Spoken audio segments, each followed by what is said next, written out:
Hey everyone, this is National Master Kostya Kavutsky here for chess.com, and today we're going to be covering how to play the Queen's Gambit accepted. After the beginning moves d4, d5, and c4, the Queen's Gambit, Black now plays d takes c4, and this opening is known as the Queen's Gambit accepted. After White plays e3, we immediately see the main point behind his opening. He wants to play bishop takes c4, and after he recaptures his pawn, he's going to be playing for having more space and better control in the center.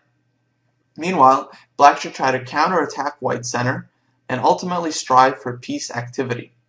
First, let's take a look and see what happens if Black plays b5, trying to hold on to his extra pawn. White should now play a4, immediately attacking Black's pawn chain.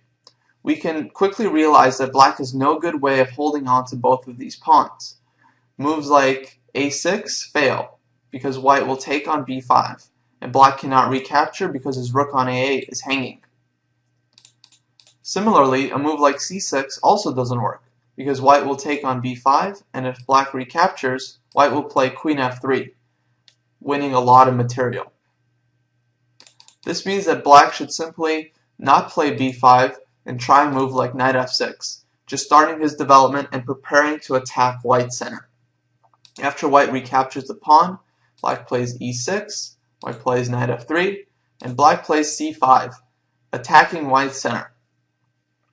Now White castles and Black plays a6. The point behind a6 is to play b5, gaining space on the queen's side and preparing to develop the bishop to b7, where it's going to be really active. Here White has two main options.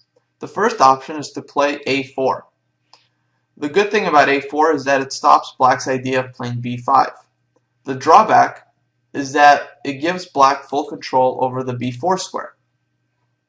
Now after Black plays knight c6, knight c3, and bishop e7, Black very shortly is going to capture on d4, and after White recaptures, he's going to have an isolated queen pawn.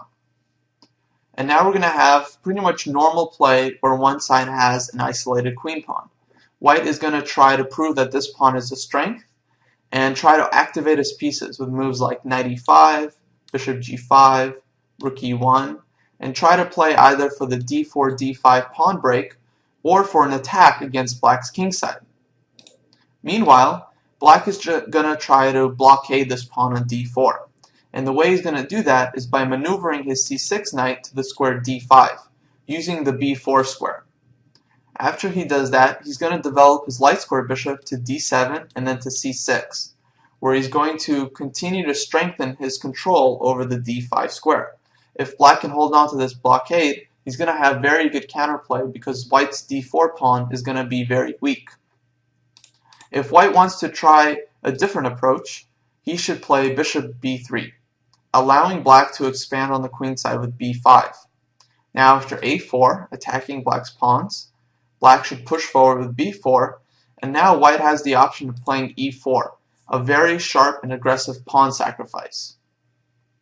If Black accepts this pawn, White's going to play rook e1, and after Black's knight retreats, White can play d5, and White has a very strong attack in the center against Black's king.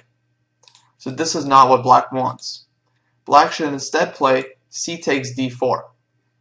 After knight bd2, bishop b7, e5, and knight d7, we've reached a really complicated position.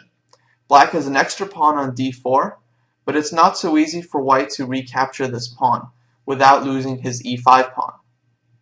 White should try to play for the initiative. White should play moves like rook e1, knight c4, bishop g5, rook c1, and ultimately play against Black's weaknesses in his own position. Meanwhile, Black should play moves like knight c6, rook c8, queen c7, bishop b7, and castle kingside, and try to either win this e5 pawn or simply complete his development and gain counterplay in the center. Thanks a lot for listening. This is National Master Kostya Kavutsky, and I'll see you around on chess.com.